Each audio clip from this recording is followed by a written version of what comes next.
Fabio Sementilli was a celebrity hairstylist from Canada living a great life in Los Angeles. He made a great living, owned a beautiful home, and was married to his beautiful wife, Monica. Unfortunately, things were not as great as they seemed. There was infidelity in the marriage. Monica was cheating on Fabio. She was seeing a man named Rob Baker. He was a racquetball instructor and a former adult movie star. Rob is also an admitted killer who took the life of Fabio in Fabio's own backyard. He pleaded no contest, but prosecutors believe Rob did not act alone. He had help from Christopher Austin, who admitted his guilt, and they allege Monica was also a part of the conspiracy. And now Monica Sementilli is on trial for her husband's murder, and her boyfriend, the former porn star Rob Baker, is describing all the intimate details of their relationship. Will he be able to convince a jury she had nothing to do with the murder? But first, Sudiksha Konanki is a 20-year-old from Virginia who was a junior at the University of Pittsburgh. She was on spring break in Punta Cana in the Dominican Republic with a group of 6 female friends from her school. In the early hours of March 6th, there was a power outage at her hotel, so Sudiksha and a group of friends and others from the hotel headed towards the beach. Sudiksha is seen on camera arm in arm with a student from another school who was staying at the hotel, Joshua Riibe. This was at 4:15 a.m. Now, while her friends returned to the hotel around 5:55 a.m., Sudiksha did not accompany them. She stayed with Josh. The following morning, just before 9 a.m., Josh is on video returning to the hotel without his shirt. Meanwhile, Sudiksha did not return. This prompted a search and an investigation, and tonight we are hearing the complete story that Joshua Riibe told investigators in the Dominican Republic. Does his story make sense? And more importantly, will investigators find Sudiksha? I'm Vinnie Politan. Thank you so much for joining us tonight here on Closing Arguments as we talk about this case down in the Dominican Republic. Sudiksha was a pre-med student, okay? This is someone who had a very, very bright future. She worked hard.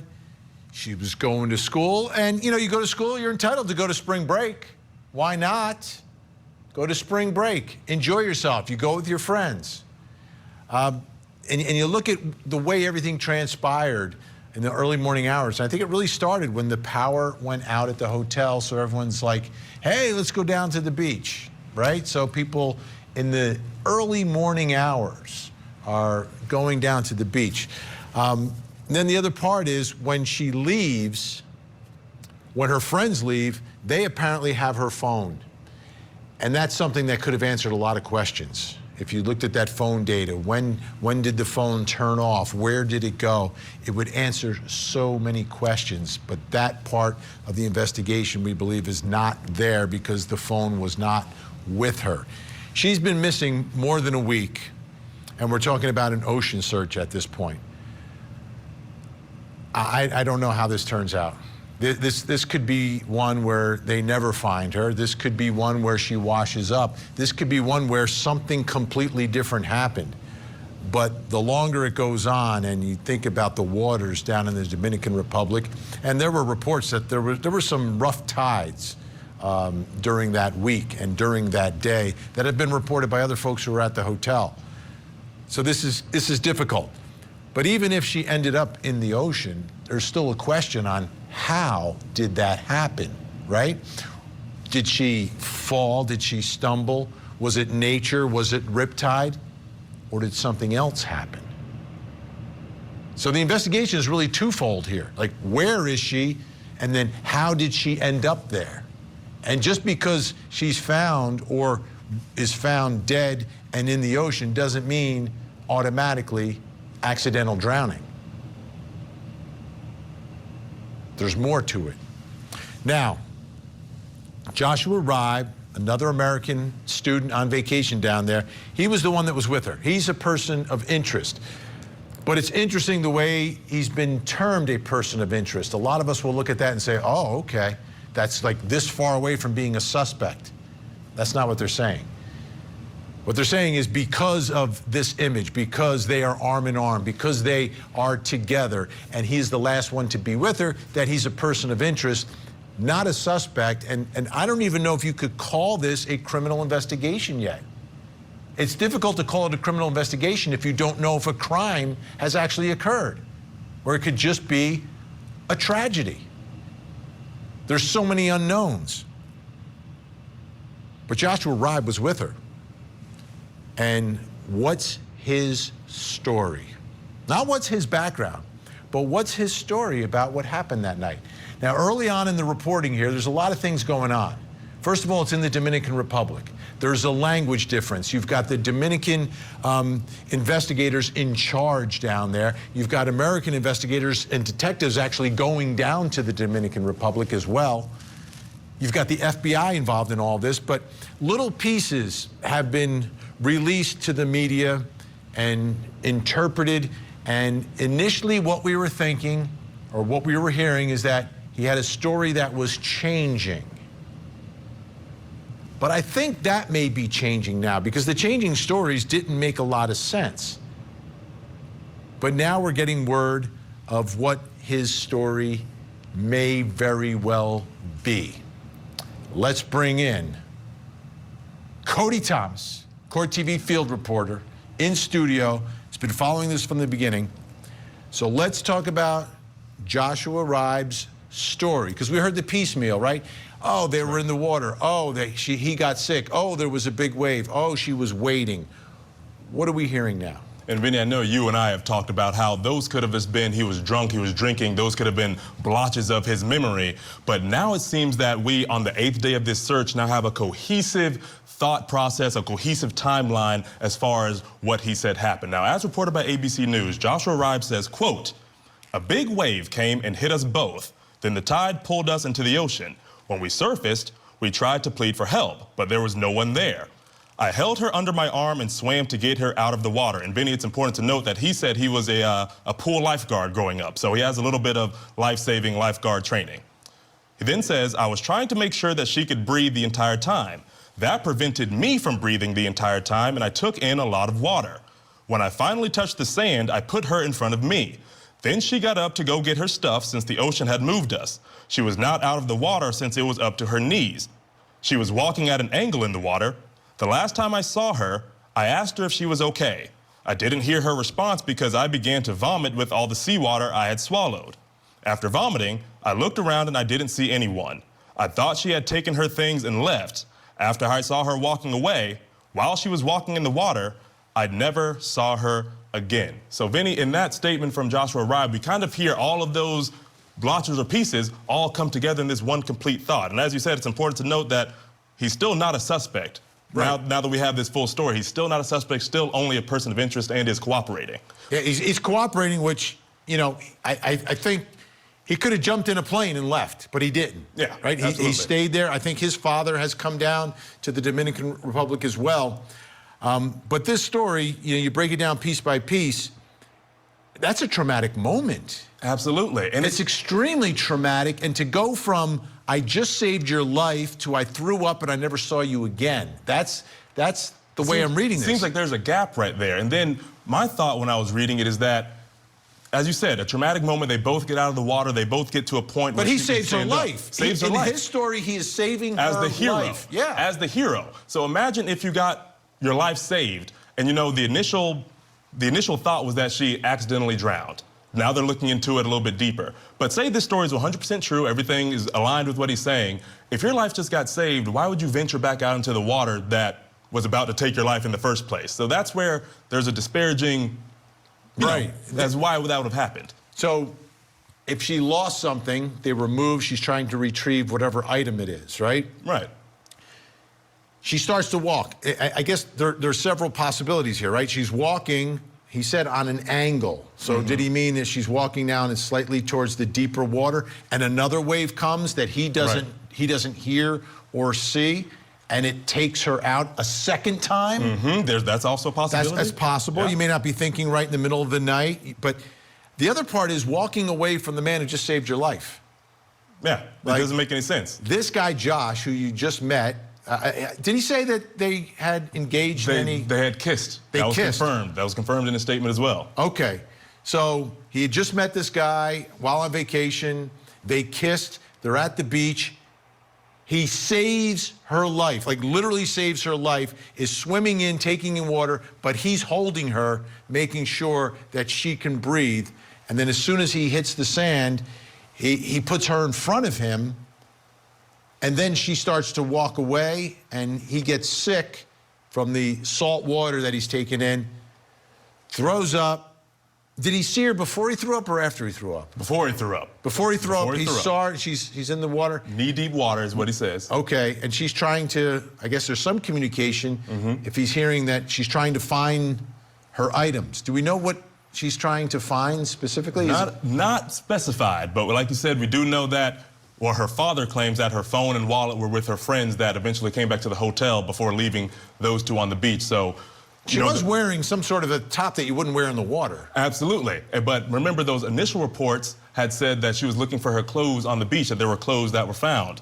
And then it came out that that was false. That wasn't true. So unspecified as to what she was looking for. Also unspecified when he says walking at an angle. Was she walking back towards the waves, or was she walking at an angle up towards the shore just away from him?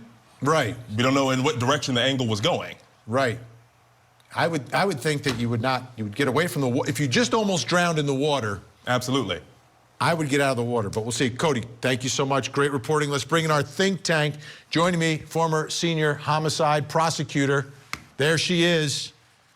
Bernarda Villalona is with us, founder of Villalona Law. Also, the chief public defender for Oakland County, Michigan. She represented the Oxford High School shooter, Paulette Lofton, and the attorney who represented Johnny Depp in his defamation case, and fellow of the American College of Trial Lawyers, Ben Chu, is with us. Welcome to everyone. All right, let's evaluate the story. Let's evaluate the story and find out what would be the follow-up questions, or what makes sense, what doesn't make sense. Bernardo, what are your thoughts? I hear the story. He saved her life. He's basically telling them that he saved her life. So, Vinnie, you know I'm from the Dominican Republic, and in terms of that beach, Punta Cana, I've been to that beach. I've been to that resort, so I know that area very well. So, quite honestly, what I think happened is that both these kids were intoxicated. They were drinking alcohol. And I think what he's doing is that he's leaving a piece out at the end, because I don't think that he probably saved her life. I think that she probably got caught up in the wave and unfortunately ended up with the water, but not that he saved her life. Because what I would say, Vinnie, there's no way in the sense of if you did save her life and bring her out of the water, that all of a sudden you lose eyesight of her if she's walking towards the hotel back to the room, because it's an open beach at this time and the beach is now crowded. It's empty at this time of hour. In fact, it's usually pitch black, Vinnie, at this time. That's why they don't want people on the resort, do not want people on the beach around this time, because there's no lifeguard, there's no people around there, there's no people on the beach. If anything, there's one security guard that's walking back and forth on the beach of the resort. So there's something left out of this story, and I think there's some embellishment as to whether he saved her life. I don't think that's what happened, but unfortunately, I just don't think this is going to end up in a good way. And that's a big part. We saw the red flags in the video there. My understanding was the red flags were up all day at the beach because the water was a little rough. Let me ask you. And when it's a red flag, you're not supposed to be on the beach. Actually, they tell you not to be on the beach. And there are signs that said if it's a red flag, not to go into the water, because those currents can be so strong that they don't want people in the water. Absolutely. Paulette, what are your thoughts about the story?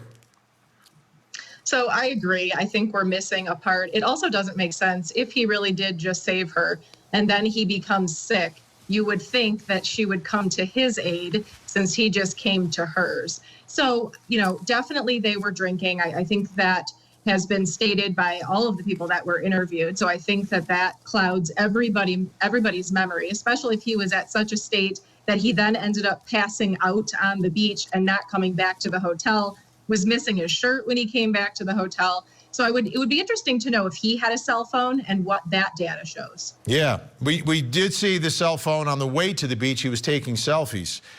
Ben Chu, what are your thoughts? Does this story sound like, hey, this is what happened. No, I agree with Bernarda and Paulette. There's something missing here, and he probably wanted to cast himself as a hero, and it just didn't happen that way. Yeah, I mean, I don't think she would walk away from him so quickly if he just saved her. I mean, the way he described it, he's bringing her in, making sure she can breathe, like a heroic lifeguard. And maybe that's what happened, but why would she walk away so quickly? All right, Think Tank staying with us. When we come back, we're going to talk about Monica Sementilli's lover on the stand, the man who worked in the adult film industry, not the porn industry, but the adult film industry, testifying today. We'll bring in body language expert as well. Think Tank staying with us. Plus, coming up next hour.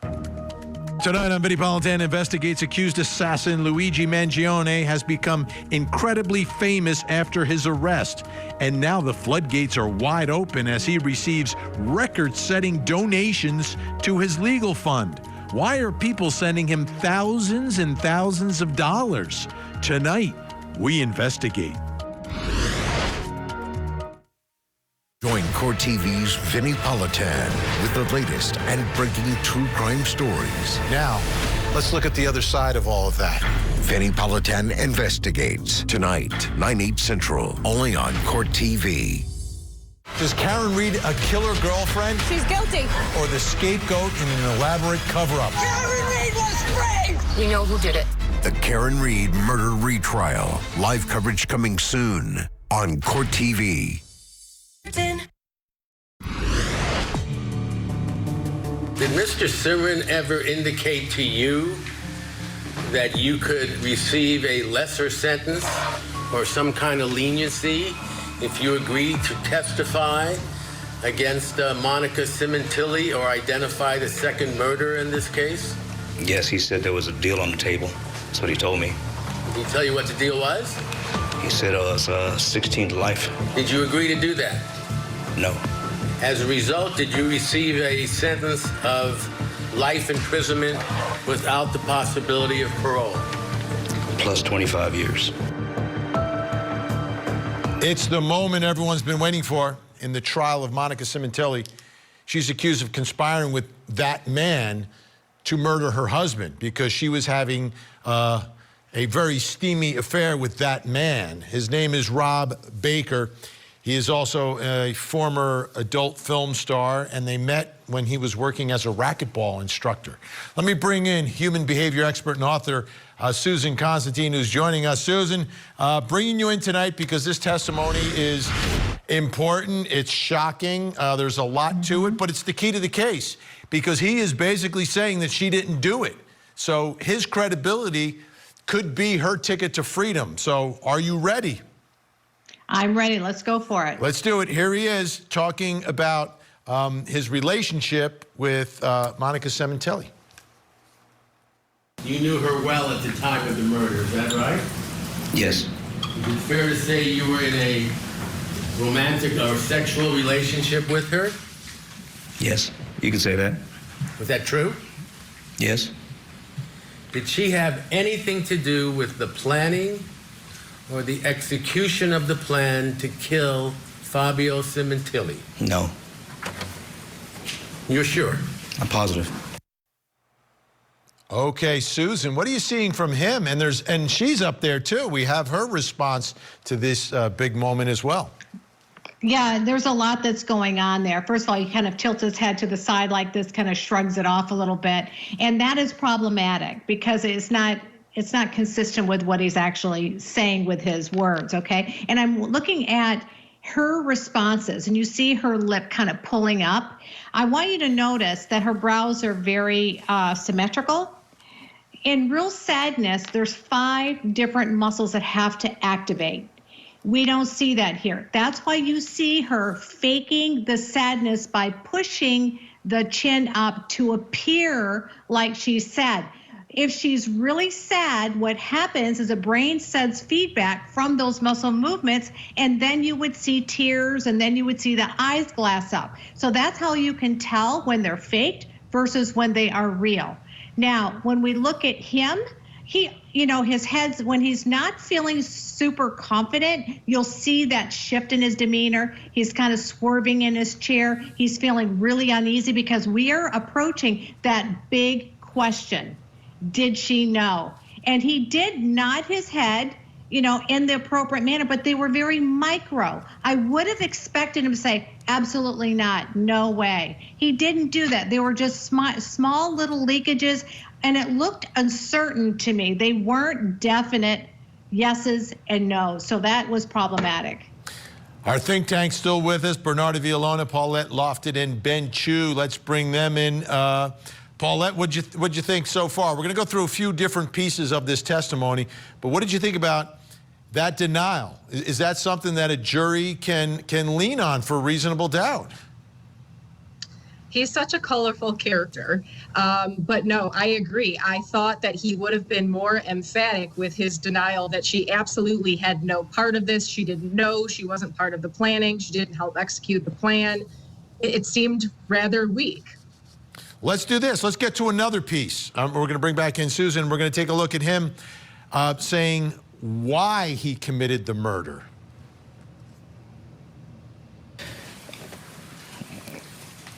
I murdered him because I wanted her. Well, you kind of had her already, but not the way you wanted, or what? Absolutely. I didn't have her the way I wanted her. I wanted to have easier access. I wanted her to be around me and with me. More, like all the time. All right, Susan, how about that part? Yeah, so I do think that that's one of the reasons why he wanted her. That was part of it, wanted to be with her, but he's leaving out a little piece of it, which is also the money, right? Follow the money. You notice that when he was talking here, his pitch dropped, and also his voice got lowered. That's two of the indicators that we look for in a cluster in deception. You also see that shrinking, his head kind of shrinks inside. That's when a person doesn't feel confident. They may feel like a sense of guilt, and their head kind of pops down. So he's not feeling very confident in what he's actually saying. So I'm going to call that one out and saying he's not telling the full truth. It's only partial truth. It's not the whole truth. So let's bring back our think tank. Ben Chu, you were part of the trial that was the ultimate credibility call for a jury. Johnny Depp, Amber Heard, right? That's what the whole case was about. What are you seeing and hearing here from Robert Baker? I don't see a whole lot of sincerity from Robert Baker. It seems like he's going through the motions, and I don't find it very credible. Let's listen to a little bit more. Things are going to get a little bit steamy, folks, so get ready. This is now talking about their sex life. I wanted to keep it different for her. I wanted her not to be the same old that everyone does. So. Kind of fulfill her fantasies? Well, yeah. I just wanted to feel her out, to see, where she wanted to go.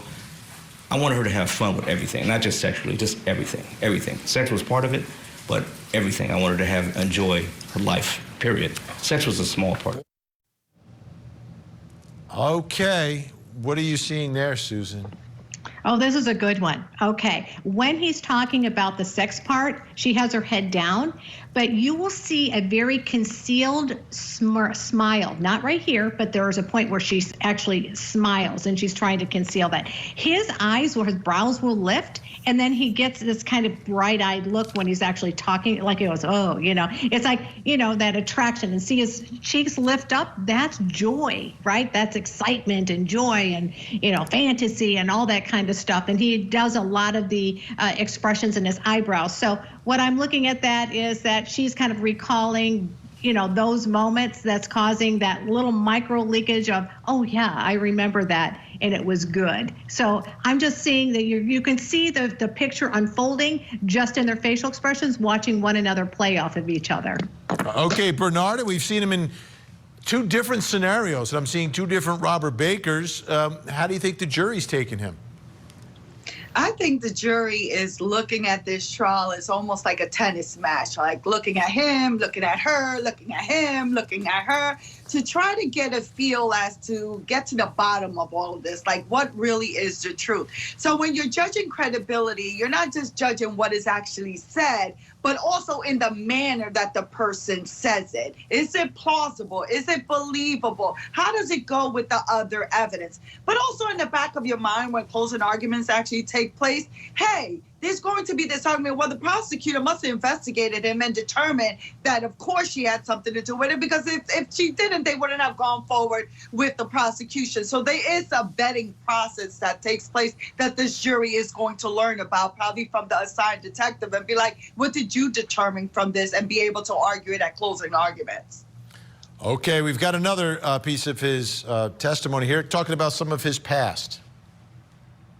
As you sit here now, have you ever been convicted of a felony? Yes. Can you tell us what felony that was? I pled no contest to lewd and lascivious acts with a minor. Minor being someone under the age of 18? Correct. Can you tell us how old that individual was at the time? 15. Okay. Can you briefly tell us what you did for a living, what your employment was after you left the armed services? After that, I worked retail, believe it or not. I worked retail, and after I got out of retail, I wound up getting involved in the entertainment business. Well, because it's going to come out anyway, the adult entertainment business. Okay. And when you say the adult entertainment business, you're talking about legal pornography, shall we say? Adult entertainment. Okay. Pornography is degradation. I just want to let that sit in for a second. All right, Susan, how about here where he's talking about his past? I mean, he's admitting that he pleaded no contest to lewd acts with a 15-year-old. And, oh, yeah, I worked in the adult entertainment industry, not the porn business. Right. So he's doing a lot of distancing, and you can see that with the eye shutters, eye closures, and you'll see this quick little cognitive load that happens, and there's a little bit of what we call filled pauses that he uses. So this is an area of, and if you remember later on, the name comes out, and he's just, really upset about it. So he's trying to detach himself from it and distance from it, and you can see that in his eye closures and his little rapid eye blinking, and also the shifting back and forth. And that is when a person's feeling uneasy. That's cognitive load, that's anxiety and stress is all being leaked out through his body language. So this is true. He's saying it, but he doesn't really feel good about it. I mean, it's there. I think he's a bit ashamed. Yeah, it was going to come. He knew it was coming out, though. Okay, everyone is staying with us. When we come back, the cross-examination of Robert Baker. Wait till you see that. Fasten your seatbelts. Don't go anywhere. Would you agree with me your letter was ridiculous? I agree. Would you agree with me that your testimony here today was also ridiculous? Sustained.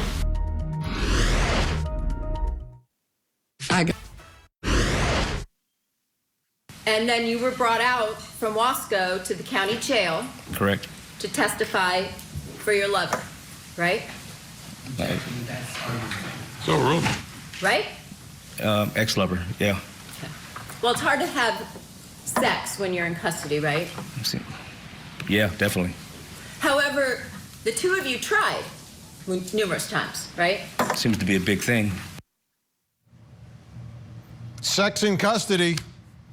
All right, let's get into it. Still with us, human behavior expert Susan Constantine. Susan, are you ready for this? I'm ready. All right, here we go. Robert Baker, this is cross-examination talking about his in-custody sex life. Did the two of you engage in various sex acts right here in the disgusting, filthy lockup behind this courtroom? Sorry. I think they had us separated the whole time, so no. You didn't engage in any sex acts? We're separated the whole time, no. Do you consider masturbation to be a sex act? No. Oh, okay. Well, then let me rephrase then. Did you engage in masturbation in the lockup along with the defendant? I know I did. And she did too, right? I think she showed herself, since it's the big thing, yeah. She did, right? She showed herself. Meaning what? What did she show? Herself. What part of herself? I don't remember. Probably whatever she had underneath her clothes. What would that be? You would know, right? So what is that? I would know. Objection, that's argument. Sustain. She showed you her vagina, right? I know she showed me her breasts. And her vagina. She may have. I don't remember. There's it's been a long time. whole recording where she showed you how she shaved your initials into her pubic hair. That right? I didn't know. Really? No. So I'll pull that for you and we'll play that one next week. What about Objection, that's argument. Sustain. what about her buttocks? Did she pull down her pants and show you her buttocks? Probably. And did you tell her then to bend over so you could get a better look? Probably. And did she do that too? I think so. You remember that, right? It's been a long time ago. You Everything's remember fading. that though, right? Yeah, probably did. Okay, Susan Constantine, you're the human behavior expert. What do you have to say about this behavior?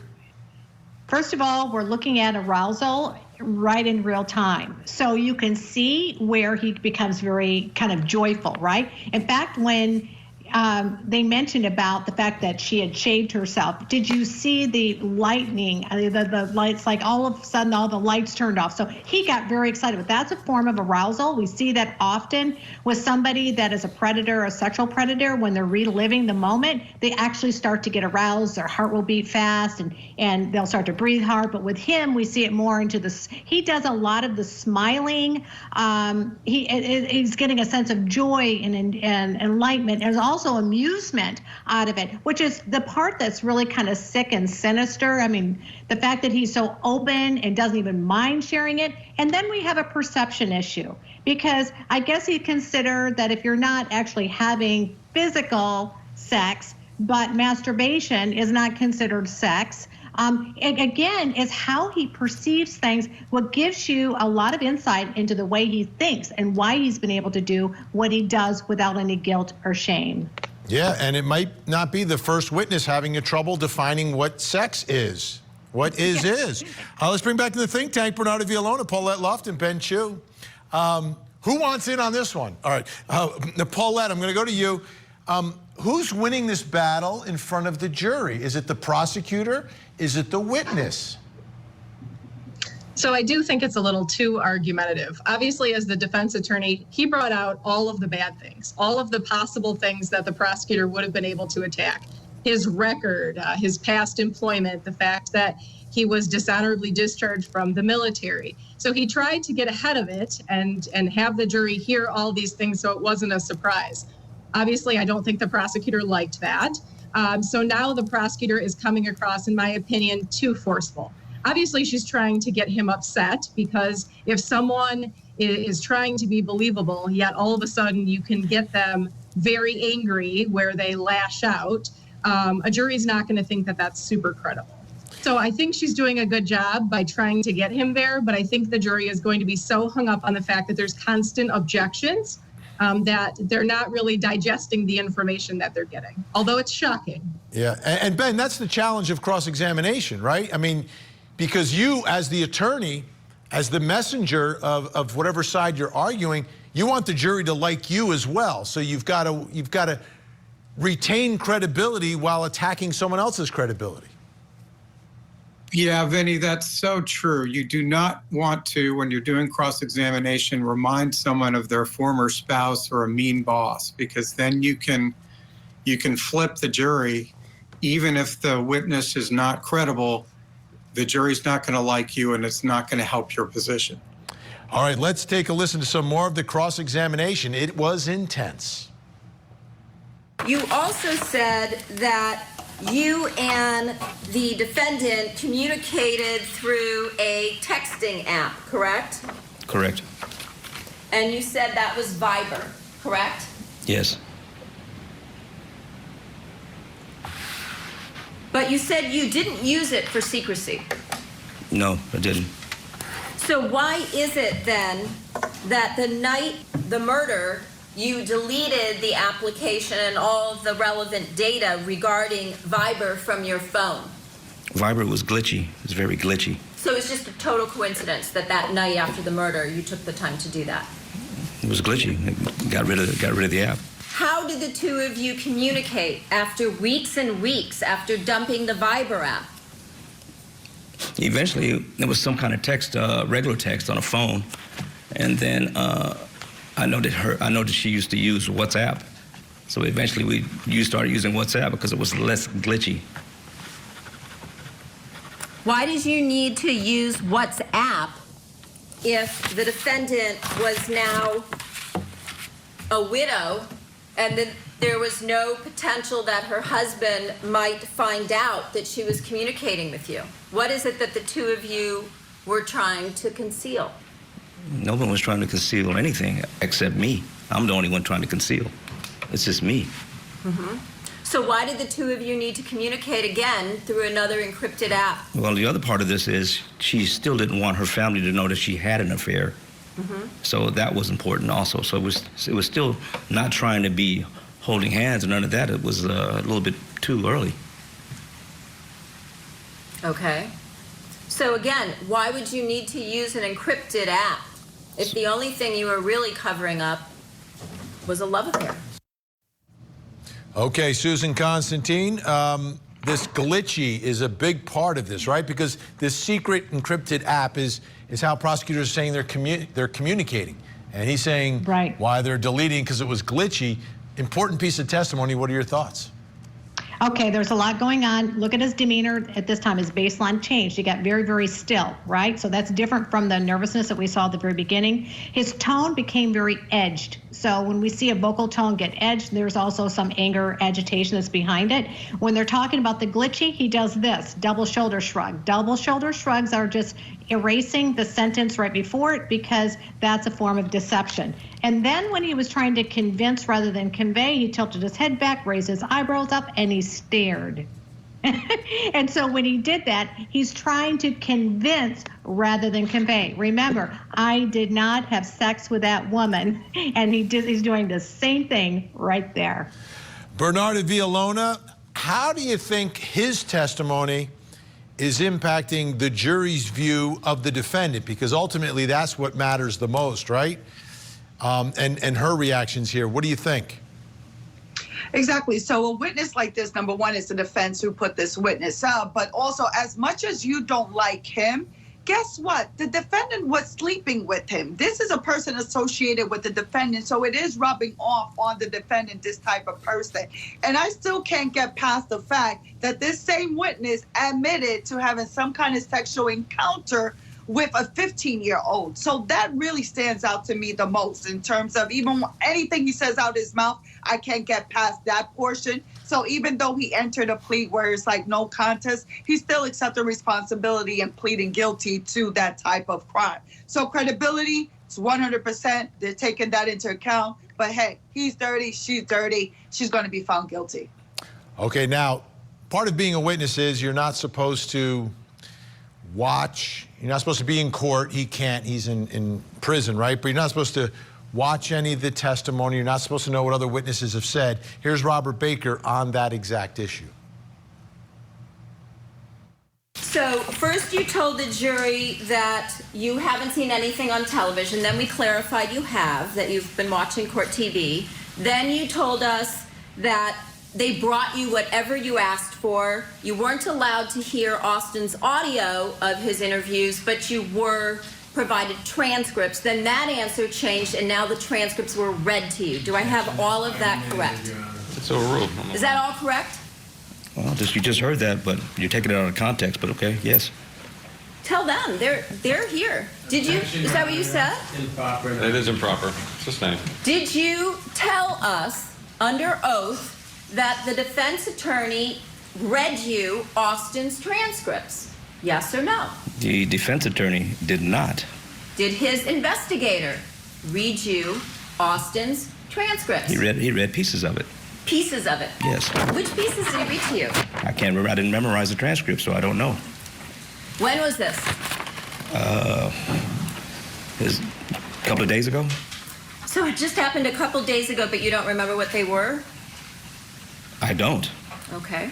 So then why did you ask to listen to the audio or see the transcripts? I wanted to hear what he had to say. So that you could fit your story around the evidence, correct? No, just wanted to hear what he had to say. Okay. You have repeatedly changed your story in this case to fit the evidence, correct? Officially, no. There's only, I don't know what when you say officially, I don't know what that means. I'm just asking you. You have repeatedly changed your story to fit the evidence in this case, correct? Are you asking me or are you telling me what to say? Your Honor? I will. On an official statement, I've been honest with you. On everything else is nothing. Okay, Susan Constantine, what's going on here? I mean, I've got like probably 40 things I could pick out right here. So I'm going to pick out a few. First of all, the shoulder shrugs. Anytime you ever see that little micro shoulder shrug, that's a sign of deception.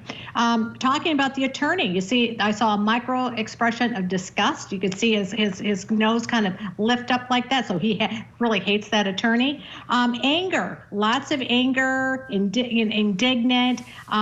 Uses the words, I don't recall. I guess so if you say so. And when he's doing that, that's a form of just loss of mental state. So he chooses what he wants to believe, what he doesn't want to believe, and then the officially, right? So that's just another word for like skipping out of answering the question, but he's also abating the question. So he uses the word official. Again, it's one of those terminologies that's different from his baseline. He injected that in there for a purpose, and we needed to find out what he meant by official. So it was great that the attorney came back. What do you mean by that? So apparently to him, there was an official way, and then there was a non-official way. So two thoughts colliding together.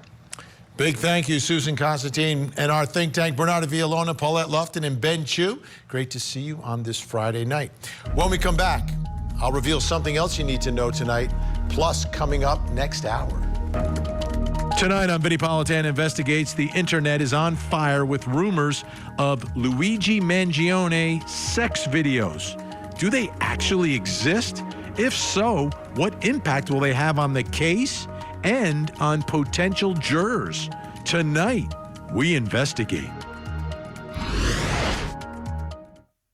Join Court TV's Vinnie Politan with the latest and breaking true crime stories. Now, let's look at the other side of all of that.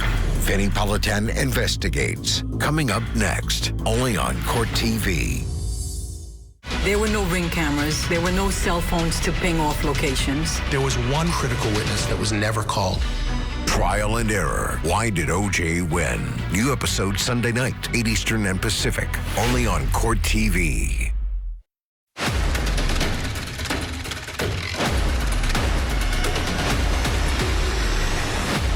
Time to reveal something else you need to know tonight. Let's take a look at the big screen. What do we have? Turtleboy is on the witness list in the retrial of the century, the case against Karen Reed. Here's what's shocking. His name is Aiden Kearney. But here's what's shocking. He's on the witness list for the Commonwealth. That's the prosecution. He is a staunch supporter of Karen Reed. He is the one leading all of these protests and the uprisings. Why would they put him on the witness list? Would they really call him to the stand? Or is this a ploy to keep him out of the courtroom and to keep him from watching the trial? I don't know. I can't imagine them calling him, but maybe they will. There's a new prosecutor in town. All right, folks, before you go, please take a look at your television screens. We have a missing child who needs your help. This is Colin Michael Barker Darling. Colin is missing from Santan Valley in Arizona, only 15 years old. So please take a look at his picture, and if you see Colin, make a call, make a difference. You can call 911, 1-800-THE-LOST, or the Pinal County Sheriff's Office. That phone number is up on your screen. Again, Colin Michael Barker Darling missing out of Santan Valley, Arizona. Don't go anywhere, folks. We have another hour of live true crime. Vinnie Politan Investigates is next. In the meantime, please don't forget to hug the kids.